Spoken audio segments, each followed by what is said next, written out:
Hi, I am Sanjay Patel. Today we are going to discuss two results, some basic results from definition of limit of a function. Before we start, let us recall what is the meaning of limit as x tends to a, f of x is equal to L. This we have defined in our last lecture and solved some problems based on the definition of limit of a function.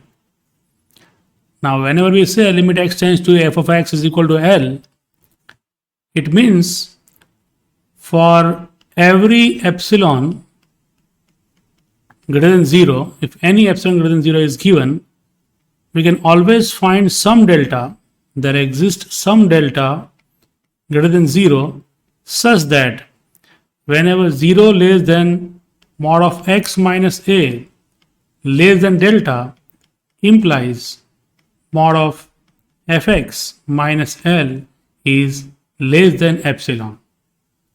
So this is known as epsilon delta condition, as you know, and this condition we can write in many different ways. So let me simply write, before we start proving the two results, this epsilon delta condition in different forms. So this is one form, or one can write, say, this I can write in that inequality form by removing this modulus using that result. So we can write a minus delta less than x less than a plus delta, and since 0 is less than mod of x minus x is not equal to a, this implies, this also we can write in the inequality form, L minus epsilon less than fx less than L plus epsilon. Okay. The third way is we can write down this condition again in terms of intervals, because if any x lies between a minus delta and a plus delta, we know that we can write like this: x belongs to open interval a minus delta comma a plus delta. But since x is not equal to a, I must remove this point a. So whenever x belongs to a minus delta comma a plus delta, we must have fx belongs to L minus epsilon and L plus epsilon. A L is included. So this is the third way of writing this. Further, I want to write this in the neighborhood form also, because you know the meaning of this type of open interval is nothing but neighborhood. So I can write it like this: whenever x belongs to a minus delta comma a plus delta is n of a comma delta. This is neighborhood of a, delta neighborhood of a, and this a is removed, so we write star here. So it is called deleted delta neighborhood of a. So whenever x belongs to n star of a comma delta, we can write that fx belongs to n of L comma epsilon. So here it is epsilon neighborhood of L. So L is a point and epsilon is the radius here. The same epsilon delta condition we can write in these various forms, and these forms we can use wherever it is say convenient or easy to discuss the given problem. So first of all, remember that the value of L here, the limit L, if it exists, is always unique. So I will be proving that if a limit of function exists, it is always unique as my first result in today's lecture. So in this regard, let us start with our first theorem, very basic one, just from the definition. So Theorem 1, if limit x tends to a, f of x exists, then prove that then prove that it must be unique. It must be unique. So if limit of function exists, it is always unique.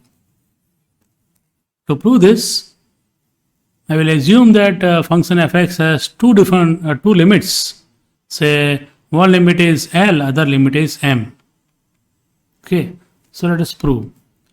Suppose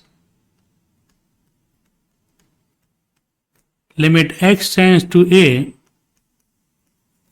f of x is equal to L, and limit x tends to a, f of x is also equal to M. What we will be proving is L and M both are same.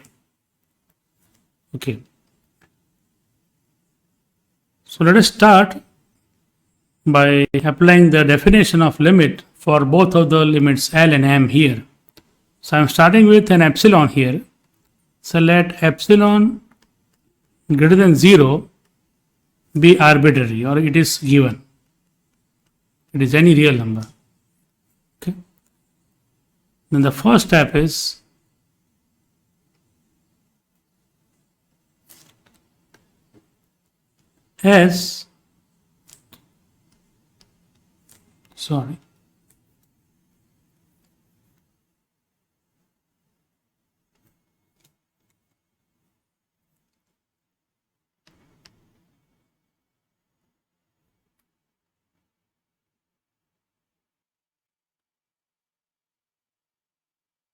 given epsilon, I will be dividing into two parts and taking 1/2 epsilon for this and the other half epsilon for the second limit M. So for epsilon by 2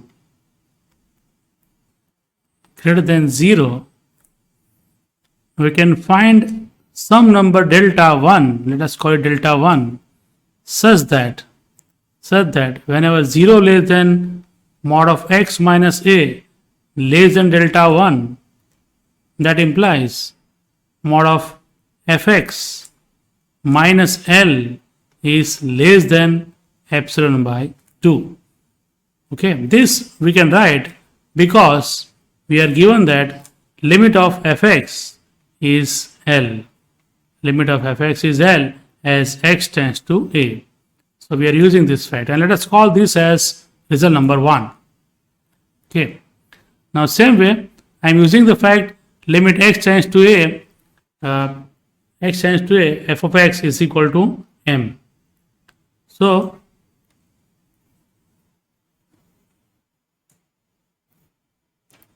again, for the remaining epsilon by 2 greater than 0, there exists another delta, say delta 2 greater than 0, such that whenever 0 less than mod of x minus a less than delta 2 implies mod of fx minus m is less than epsilon by 2.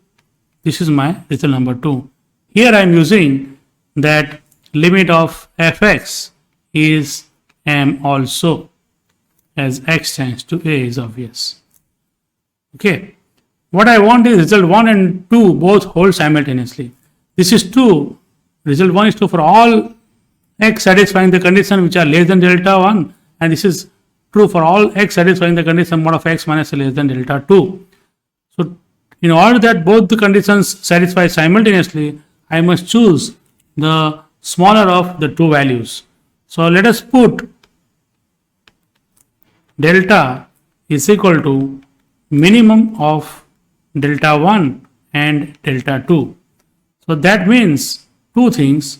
One is delta is positive and delta is less than or equal to delta 1, as well as delta is less than or equal to delta 2.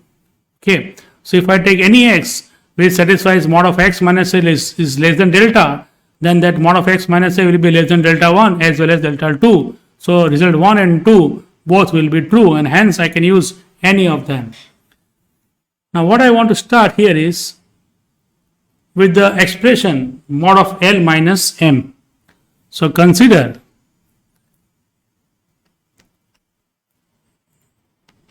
the expression, say mod of L minus M. I am adding and subtracting fx in this expression. So this is equal to, I can write L minus fx plus fx minus M, and then taking the two groups, L minus fx one group, fx minus M another group. So we have something like mod of A plus B. So we can use the triangular inequality and write this as less than or equal to L minus f of x plus mod of f of x minus M. Okay, and this will be less than epsilon by 2 if I choose mod of x minus a is less than delta 1, and this will be less than epsilon by 2 if I choose mod of x minus a less than delta 2. But we know if I take mod of x minus a less than delta, and since delta is less than delta 1 and delta 2, both result 1 and 2 I can apply. So this is by result 1 and 2. Okay, so this gives me equals to epsilon. So what I have proved here is, thus I have proved that mod of L minus M is less than epsilon. And remember, modulus is always non-negative. So I can write 0 less than or equal to mod of L minus M, it is less than epsilon. And what is epsilon? This epsilon is arbitrary. So I can say this is true. This is true for every epsilon greater than 0. And whenever something 0 less than or equal to something less than epsilon is true for all epsilon greater than 0, we can conclude that mod of L minus M is 0. Just recall that we are using this result which we have discussed in our first chapter, that if we have 0 less than or equal to something, say x less than epsilon, for every epsilon greater than 0, then we can write x is equal to 0. That means only possibility is x equals to 0. Proof of this result is very simple, we have discussed earlier. So 0 less than or equal to this x less than epsilon is true for all epsilon, gives us mod of L minus M is equal to 0, and therefore the conclusion is mod of L minus M is 0. If mod of x is 0, then x is 0, and that gives me L is equal to M. So hence the limit is unique. Hence the limit is unique. Okay. Now let us prove our next result. The next result is similar to a result which we have derived for sequences. Let me write down the statement first. So theorem number 2, what we are going to prove is this: if limit x tends to a, f of x is equal to L exists, then prove that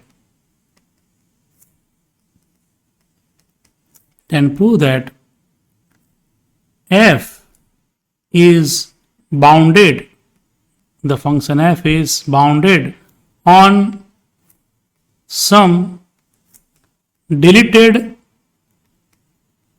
neighbourhood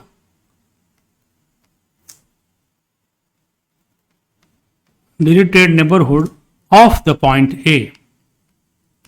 This statement I can rewrite in symbols also, that is, there exists some delta greater than 0 such that f is bounded, let me write in short, f is bounded on some deleted neighborhood of A, that is n star of A comma delta. So this I am going to prove actually in this theorem. So let us start. Proof is very simple. Here, limit x tends to a, f of x is equal to L is given. This is given. Okay. So for all epsilon greater than 0, by definition we can find some delta such that whenever 0 less than mod of x minus a is less than delta, implies mod of f of x minus L is less than epsilon. That is true. So since that condition is true for all epsilon, I can choose any value of epsilon I want. So I want to start with epsilon is equal to 1. So I can say for epsilon is equal to 1 greater than 0, there exists some number delta greater than 0 such that whenever 0 less than mod of x minus a is less than delta, implies mod of fx minus L is less than epsilon, which is equal to 1. And let me call this as result number 1. Okay. What I will be proving is the function is bounded on some related neighborhood, and that related neighborhood is actually is this condition, because you know the meaning of this condition is that x belongs to n star of a comma delta. So this says that for every x belongs to n star of a comma delta, implies mod of fx minus L is less than 1. So this is our result number 1. Okay, either you write in this form or this form, both are same thing. Now for every x in this, so if I choose any x in n star of a comma delta, okay, then I can write mod of f of x is mod of f of x minus L and plus L. So add and subtract the number L and then consider the two groups, say fx minus L and L. So this is less than or equal to mod of fx minus L plus mod of L. Okay. But you know that if x belongs to n star of a comma delta, then this mod of fx minus L is less than 1. So I can write that this is less than 1. The first term is less than 1 and the second thing is a constant mod of L. L is the limit of the function. So what we are getting is some positive real number here. This is 1, this is L. L can be 0, but 1 plus L is always greater than or equal to 1. So this is I am calling as k, where k is equal to 1 plus mod of L and it is positive. So what we have proved, if x belongs to n star of a comma delta is given, then mod of f of x is strictly less than k. So therefore, for every x belongs to n star of a comma delta, implies mod of f of x is less than k is proved. And this means f is bounded. This means f is bounded function. F is bounded function on n star of a comma delta. Not everywhere in the domain, but at least it is bounded on the deleted neighborhood of a, some deleted neighborhood of the point A. So this is very useful in our next topic, which we are going to prove in the next lecture, that working rules of limit of function. Okay, so thank you.